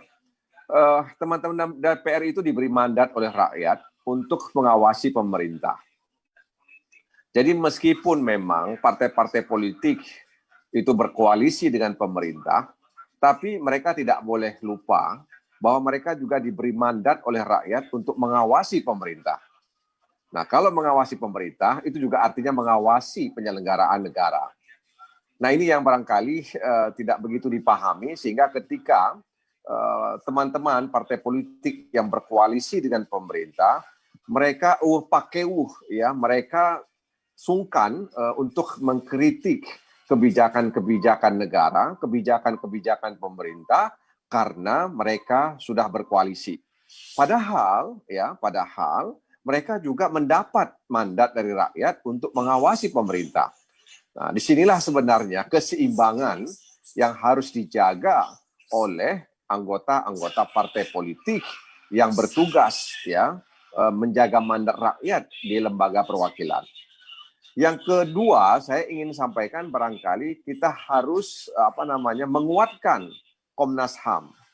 kalau misalnya titik terang pembentukan tim independen pencari fakta itu atau tim gabungan independen pencari fakta misalnya tidak dibentuk, maka mau tidak mau kita harus menguatkan Komnas HAM, ya. Karena apa?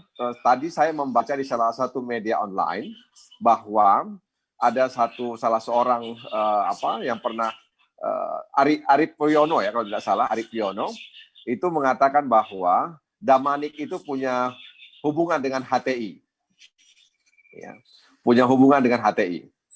Jadi ini sudah saya katakan ini semacam teror, ya, teror verbal yang ditujukan kepada Damanik. Nah, ketika itu ditujukan kepada Damanik, ya, artinya juga itu ya terkait juga dengan lembaga yang dipimpin oleh Damanik sekarang ini. Jadi memang kalangan akademisi barangkali perlu untuk menguatkan moral Komnas HAM sehingga mereka dalam tanda kutip tetap tegar dalam menghadirkan fakta-fakta yang sebenarnya, ya. Dan yang ketiga bahwa memang kita harus memberikan dukungan moral juga kepada Habib Rizik atau pengacara Habib Rizik yang saat ini sedang mengajukan pra-peradilan, ya. Dan mudah-mudahan ya tidak ada kemudian upaya untuk melambat-lambatkan pra-peradilan ini, ya, karena kalau kemudian Rizik menjadi terdakwa itu akan ketika posisinya statusnya meningkat menjadi terdakwa, maka ini ada problem di pra-peradilan. Nah, kita minta agar pengadilan tidak mundur-mundur atau tidak mengulur-ngulur waktu untuk menjalani sidang pra-peradilan tadi itu. Karena ini adalah hak warga negara ketika dia ditersangka institusi penegak hukum. Nah, makanya ketika kita berbicara KUHP atau KUHAP maksud saya, ya, hukum acara pidana, waktu itu kan kita membicarakan soal hakim pengawas, ya, hakim pengawas yang kemudian bisa mengoreksi ke tindakan-tindakan dari aparat penegak hukum. Nah, kalau tadi misalnya Dr. Mardhani Alisera mengatakan harus dihentikan, ya tentu ini tidak mudah juga menurut saya, ya tidak mudah juga karena tadi seperti yang dikatakan oleh Bung Rocky Gerung bahwa negara tidak boleh kalah, ya, negara tidak boleh kalah meskipun memang itu ternyata tidak seperti yang disampaikan oleh Bung Rocky Gerung. Jadi memang dalam situasi seperti ini ya kita harus memberikan dukungan moral, ya, sehingga kemudian mampu membentuk opini publik.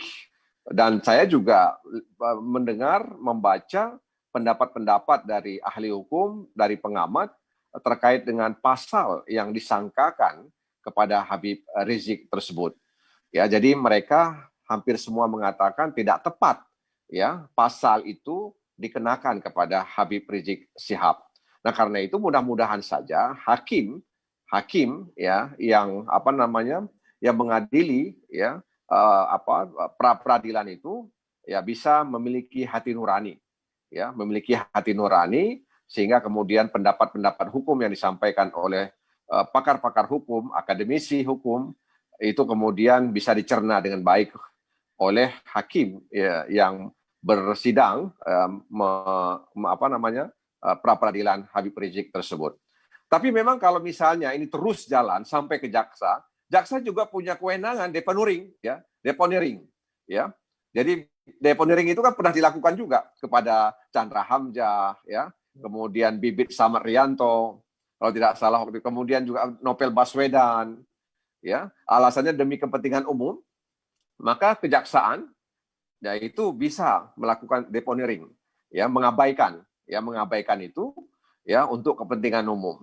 Jadi masih ada harapan menurut saya bagi kita, ya, siapapun, ya, warga negara Indonesia yang menginginkan kepastian, keadilan dan kemanfaatan hukum di negeri, ya, yang kita cintai ini. Barangkali demikian. Terima kasih. Mohon maaf saya sudah nimbrung dan bukan ingin menggarami air laut, ya, pada malam hari ini. Terima kasih. Wassalamualaikum warahmatullahi wabarakatuh. Atas pendapatnya. Waalaikumsalam warahmatullahi wabarakatuh.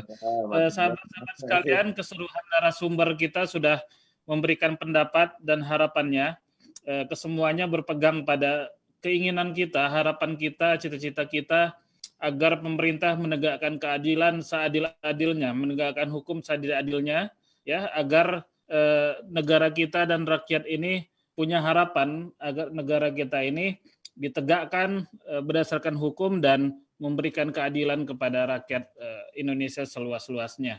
Dan tibalah kita di akhir acara, kepada para narasumber dipersilakan untuk memberikan pernyataan terakhir, closing statement, closing idea, sekaligus pendalaman akhir untuk menutup acara ini. Pada closing statement pertama saya berikan kepada Pak Mardhani. Terima kasih Bang Aldi. Bung Rocky, terima kasih karena sudah mengingatkan pernyataan negara tidak boleh kalah sangat bertentangan dengan tugas dari negara melindungi segenap bangsa dan seluruh tanah tumpah darah Indonesia. Negara justru harus hadir melayani. Negara justru mestinya mengangkat harkat martabat warganya. Dan yang paling utama, negara mestinya menegakkan keadilan bagi warganya, bukan bagi negara itu sendiri. Karena itulah saya mencamkan baik-baik Prof. Suteki matur nuwun, Mas Sugito, kami akan terus kawal ya, dan buat teman-teman, ayo, kebenaran itu kadang pahit, kadang bahkan mungkin perlu pengorbanan. Tapi pada akhirnya mereka yang berpegang kepada kebenaranlah yang akan menang dan justru mereka yang paling cinta bagi negeri ini. Matur nuwun, sehat selalu semua. Assalamualaikum warahmatullahi wabarakatuh. Terima kasih Pak Mardhani. Berikutnya ke Pak Sugito untuk memberikan closing statement-nya.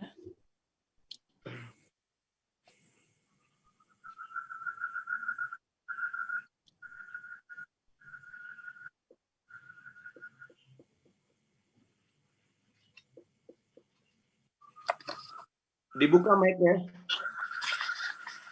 Monggo. Masih belum dibuka tuh. Tolong dibuka panitia. Unmute. Bentar Pak, masih unmute. Bentar Pak Sugito. Belum unmute. Tolong di unmute. Panitia. Ulang lagi. Pelan. Dah. Silakan. Perlu diketahui kepada teman-teman semuanya, kalau Komnas HAM berjalan sendiri, kami sangat keberatan. Karena Komnas HAM hanya bersifat rekomendasi, tidak punya hak eksekutorial. Itu yang pertama. Yang kedua, Komnas HAM barusan tadi siang menyampaikan bahwa akan mengalami kesulitan untuk penggalian, karena saksi kuncinya adalah penembak itu sendiri. Dengan adanya kekhawatiran semacam ini, kami sebagai kuasa hukum lebih khawatir kalau misalnya Komnas HAM dibiarkan sendiri kalau tidak di-backup oleh tim independen mencari fakta yang lainnya. Itu yang pertama. Yang kedua, bahwa ada informasi terakhir bahwa terkait kerumunan Habib Rizik di Petamburan dan di Megamendung diambil alih Bareskrim. Jadi yang di Polda Jabar maupun yang di Polda Metro Jaya akan diambil oleh Bareskrim Mabes Polri. Kami mohon dukungan pada teman-teman semuanya. Semoga Bareskrim Mabes Polri bisa lebih bijak dalam dalam proses hukum. Jangan sampai nanti justru di sana banyak ketidakadilan yang dimunculkan. Oleh karena itu, kami mohon untuk kontrol sosial terhadap penegakan hukum supaya dilakukan secara fair dan adil. Itu yang kedua. Yang ketiga, bahwa terhadap 6 laskar, kami sangat serius. Itu harus diselesaikan supaya tidak ada hutang mengenai masalah kejahatan HAM dalam kepemimpinan yang ada sekarang ini. Mungkin itu saja, dan kami mohon dukungannya terkait dengan pengungkapan terhadap meninggalnya 6 laskar anggota FPI. Terima kasih. Terima kasih Pak Sugito. Terima kasih Pak Sugito. Dan berikutnya kepada Pak Profesor Suteki. Baik, terima kasih. Saya menangkap ya apa yang dikatakan oleh Profesor Mahfud MD terkait dengan industri hukum. Jadi di akhir tahun 2020 ini tampaknya ini sebagai puncak bagaimana kita sebenarnya sedang berada di tengah industri hukum. Apa itu karakternya? Karakternya adalah penegakan hukum yang tidak memperdulikan persoalan justice and truth, kebenaran dan keadilan. Justru lebih pada apa? Persoalan-persoalan yang untung atau rugi. Nah, ini memang apa ya? Saya kira para penegak hukum mungkin silahkan introspeksi sendiri ya, terutama dimulai dari kepolisian. Benarkah apa yang dikatakan oleh Pak Mahfud MD sebagai Menko Polhukam bahwa kita sekarang atau masih berada di namanya industri hukum itu. Nah, untuk itu supaya kita bisa keluar dari sana, maka tadi persoalan keadilan ini juga harus kita utamakan. Apa itu? Keadilan bukan keadilan prosedural, tapi lebih kepada substantive justice. Nah, memang berhukum itu harus punya ilmu. Jadi kalau ilmunya itu ilmu kekuasaan, ilmu amplop, ya ambiar semua hukum kita ini. Padahal kita sudah ngomong di depan itu Indonesia ialah negara hukum. Sudah kita itu pegang itu, tapi ketika tadi industri hukum kita menegakkan hukum tanpa ilmu hukum yang benar, sampai kapanpun kita akan berada di sisi ini. Maka saya di Undip itu mencoba ya untuk menginstruksikan persoalan hukum progresif, meskipun saya sendiri mengalami hukum represif gitu ya. Tapi tidak ada masalah bagi saya. Tidak ada masalah, karena hukum progresif itu menuntut 3 hal. Pertama, penggunaan spiritual quotient, yaitu apa? Untuk tidak rule bonded, tidak terbelenggu, terpaku pada peraturan ketika penegakan peraturan itu justru menghadirkan ketidakadilan. Itu yang pertama. Yang kedua adalah penafsiran hukum yang lebih mendalam. Yaitu apa? Sampai pada konteks sosial. Ini yang kita sebut dengan deep interpretation. Jadi tidak bisa hanya gramatikal. Penafsiran yang dangkal itu nggak bisa. Ada 9 macam, 10 sampai 10 macam penafsiran hukum. Kita selalu cenderung pada yang disebut dengan lex serta, lex scripta, lex stricta. Cuma itu terus dikembangkan. Padahal apa? Kalau hakim pun memutus perkara, kita lihat di pasal 5 ayat 1 Undang-Undang Kekuasaan Kehakiman pada tahun 2009. Hakim dan hakim konstitusi wajib menggali, mengikuti, memahami nilai-nilai hukum yang ada dan rasa keadilan yang ada di dalam masyarakat. Itu apa persoalan? Ini bukan persoalan black letter law. Gitu loh. Tapi kita kan, waduh, pokoknya pusing lah kalau kita ngomong soal. Padahal saya sendiri yang ngajari juga, saya di Akpol ngajar polisi, di Fakultas Hukum berapa ribu yang saya ajari tentang hukum. Tapi begitu praktek, ambiar. Ambiar ini yang kita sudah berikan bertahun-tahun itu. Bahkan saya sendiri dikatakan ya anti Pancasila, itu kan ambiar banget tadi. Jadi itu repot banget lah di situ. Yang ketiga adalah yang kita sebut dengan compassion. Ya, jadi kepedulian, keterlibatan terhadap orang-orang yang memang vulnerable people. Orang-orang yang rentan. Loh, kalau penguasa nggak usah dilindungi, mereka sudah auto-protected.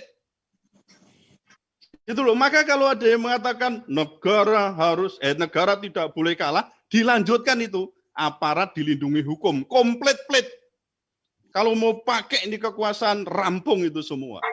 Hukum sudah lewat semua di situ. Ketika kita tidak punya compassion terhadap orang-orang yang memang vulnerable people itu, maka yang kita sebut dengan rule breaking. Nah, kita berharap ya ke depan ini, mungkin ini sudah di akhir tahun, bagaimana ke depan tahun depan itu. Memang saya terus terang berbagai kesempatan mengomong, saya masih melihat tahun depan itu buram untuk penegakan hukum. Assalamualaikum warahmatullahi wabarakatuh. Waalaikumsalam. Terima kasih Prof. Dan terakhir kepada Bung Rocky, dipersilakan closing ideas-nya. Ada 62 kasus tentang penyiksaan selama 1 tahun ini. Kontras membuat laporan itu. 62 korban penyiksaan dalam upaya untuk memeras pengakuan itu. Itu adalah temuan Kontras. Jadi kita seolah-olah ada di zaman abad tengah itu. Ketika kekuasaan itu dikendalikan dengan prinsip hukum yang disebut inkuisisi, inquisitor. Jadi dituduh, kalau nggak ngaku dibakar, disiksa itu. Nah, kultur hukum ini masih ada di kita itu. Lalu terhubung dengan pernyataan Presiden tadi, negara tidak boleh kalah. Jadi kekuasaan tidak mungkin sempurna. Kekuasaan menjadi sempurna kalau dia memakai hukum yang tidak adil. Karena kekuasaan selalu akan diganggu oleh keadilan. Karena itu dia lakukan hukum yang tidak adil. Jadi bahayanya di situ tuh. Kalau kekuasaan ingin jadi sempurna, maka dia mesti memakai hukum secara sesuka-sukanya. Tetapi juga harus diingat prinsip lain, yaitu bahwa kejahatan tidak ada yang sempurna. Nah, dalam proses inilah kita mau menilai apakah pengertian kita tentang demokrasi, tentang negara hukum, tentang keadilan sosial, bisa ditunjukkan nilai cahaya pada kasus Habib Rizik, atau kita mau tutup kasus ini dengan catatan bahwa negara menambahkan kesempurnaannya melalui kejahatan yang terselubung itu, kejahatan yang ditutupi. Saya kira itu soalnya, dan kita mesti ingat bahwa kasus Habib Rizik ini adalah kumpulan teks. Teks pertama ada di Airport Cengkareng, teks kedua ada di Petamburan, teks ketiga ada di kilometer 50. Nah, semua teks itu terhubung dengan konteks, dilatari oleh preteks, yaitu persaingan politik. Jadi buruk sekali cara kita melihat soal ini kalau hanya sekedar diandalkan pada cara-cara positivistik untuk membongkar kasus ini. Dia mesti ditempatkan pada political norm, pada social norm, bukan sekedar legal norm. Dengan cara itu kita bisa dukung Profesor Suteki untuk menghasilkan terus-menerus pemahaman baru tentang hukum yang namanya hukum progresif. Terima kasih. Ya, terima kasih Bung Rocky. Dengan pernyataan penutup dari Bung Rocky tadi berakhirlah acara ini, dan saya ingin menutupnya dengan mengutip Undang-Undang Dasar 1945 Pasal 1 Ayat 3. Negara Indonesia adalah negara hukum. Kita harapkan negara ini di bawah pemerintahan Pak Presiden Jokowi benar-benar ditegakkan berdasarkan hukum. Terima kasih. Kita tutup acara Indonesia di Rostock pada malam ini dan sampai ketemu pada acara ILT pekan depan. Assalamualaikum warahmatullahi wabarakatuh. Waalaikumsalam. Sampai ketemu. Terima kasih Bung Rocky. Oke. Mardani. Ya, Masuk kita ya. Sampai ketemu ya. Ali Sera. Ketemu di ILC yang akan datang, Bung Rocky. Insya Allah. Prof. Suteki sama Bung RG bersatu nanti. Oke ya. Terima kasih. Sampai ketemu ya. Bye. Bye. Semangat. Keep spirit. Ya Allah. Ya.